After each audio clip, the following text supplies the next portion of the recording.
Awalnya niat mau menjatuhkan Pak Prabowo Subianto, Jokowi, dan Gibran Rakabuming-Raka, tapi segerombolan kaum sakit hati ini malah dibuat tidak bergeming karena temuan tim Prabowo Subianto yang sangat-sangat telak dan memang tidak bisa dibantahkan bahwa yang bersangkutan sama sekali tidak terbukti dalam pelanggaran apapun.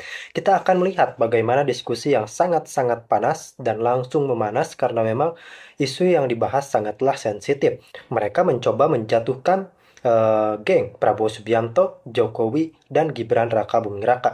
Namun mereka lupa bahwa yang mereka lawan adalah Jokowi, yakni orang jujur Presiden ke-7 Republik Indonesia, dan kemudian ada nama Prabowo Subianto, Presiden Indonesia pada saat ini, dan tidak dilupakan Gibran Rakabuming-Raka.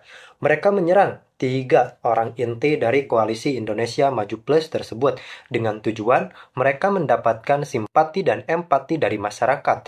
Namun sangat disayangkan, sepertinya masyarakat sudah berpikir lebih cerdas dan sudah muak dengan politik adu domba yang terus dicanangkan oleh mereka.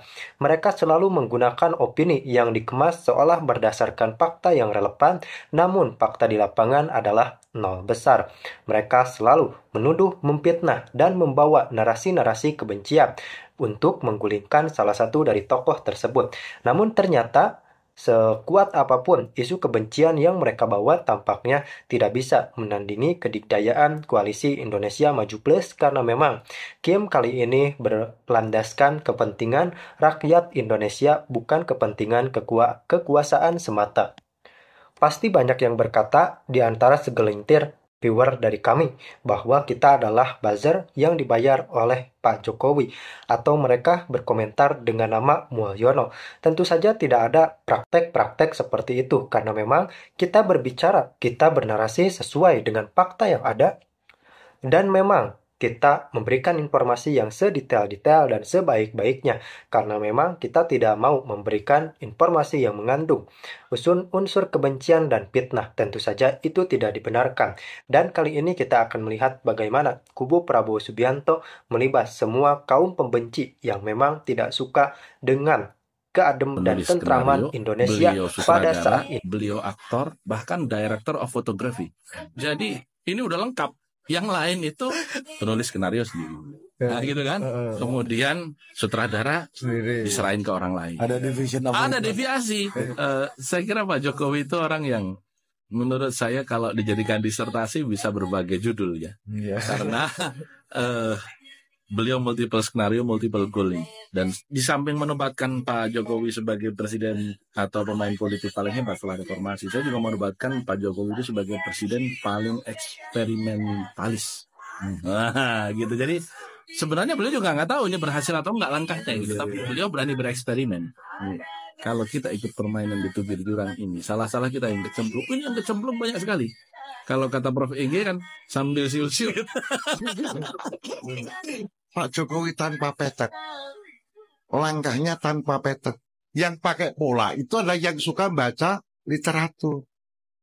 Saking pusingnya Pak Rocky nggak bisa merumuskan cara kerja Jokowi. Tapi faktanya dia presiden dicintai rakyat, mati lu. Approval ratingnya hari ini untuk di Pulau Jawa ini 82%, Pak.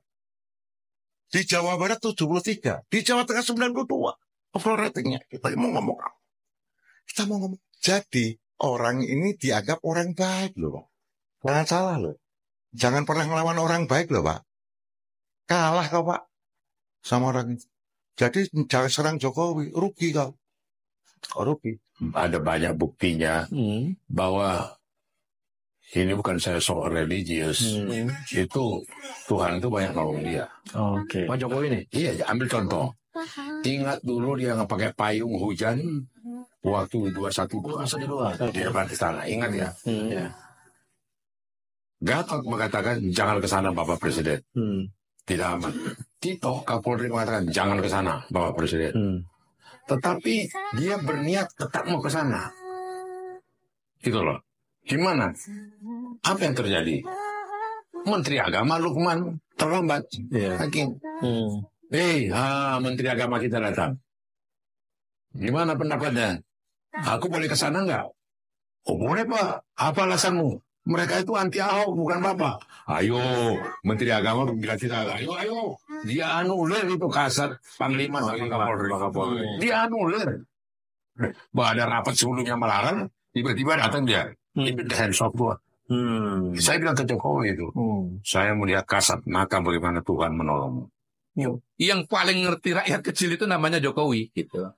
Nah, saya ingatkan ya, bagaimana momentum di mana Pak Jokowi itu betul-betul dia berani berbeda dengan banyak orang, gara-gara dia punya perspektif yang sangat kuat mengenai kalangan menengah ke bawah, yaitu di era COVID. 80% kabinet bilang, Pak, lockdown, Pak. Seluruh dunia lockdown. WHO rekomendasinya lockdown. Pak Jokowi, jangan. Masyarakat kita banyak yang hari ini kerja, hari ini dia makan. Kalau PNS hari ini nggak kerja 1 bulan, dia masih nggak makan. Ya kan? Iya, tapi buat masyarakat yang hari ini kerja, hari ini makan, atau hari ini kerja buat makan besok, kalau di lockdown, mereka mati. Tidak ada yang saya takuti. Untuk kepentingan nasional, untuk kepentingan rakyat, untuk kepentingan bangsa, untuk kepentingan negara, tidak ada yang saya takuti. Kecuali Allah Subhanahu wa Ta'ala. Kita beruntung ada Presiden Jokowi yang nggak bisa diatur siapapun. Ya, nggak bisa. Saya bisa janji sama Anda. Siapapun nggak bisa ngatur beliau. Beliau nggak aja. Orang bilang begini, ya. Tapi dia kerjain juga. Saya kenal betul ya. Jadi kalau orang bilang dia tunduk sama ini, saya jamin sama Anda tidak. Atau orang lain bilang kenal betul sama dia. Saya pun tidak kenal 100% beliau. Dan saya tidak pernah klaim bahwa saya bisa omong apa saja sampai tidak. Presiden itu betul-betul orang yang punya pribadi dan punya intelijen yang bagus, yang mengatakan ya dan tidak. Dan dia berani melakukan itu. Dan itu sebabnya keputusan itu saya sampaikan selalu, pilihan-pilihan itu saya sampaikan untung ruginya. Cara bertindak kami di militer. Saya sampaikan, Pak Presiden, cara bertindak 1 begini, cara bertindak 2 ini, untung ruginya ini. Kalau menurut kami ini terserah Bapak Presiden putuskan. Presiden bilang, saya pilihin aja Pak Luhut. Baik Pak, kita laksanain. Kadang beliau tanya, Pak Luhut, Bapak sudah putusin, saya akan loyal. Hanya 2 di tentara. Laksanakan, amankan.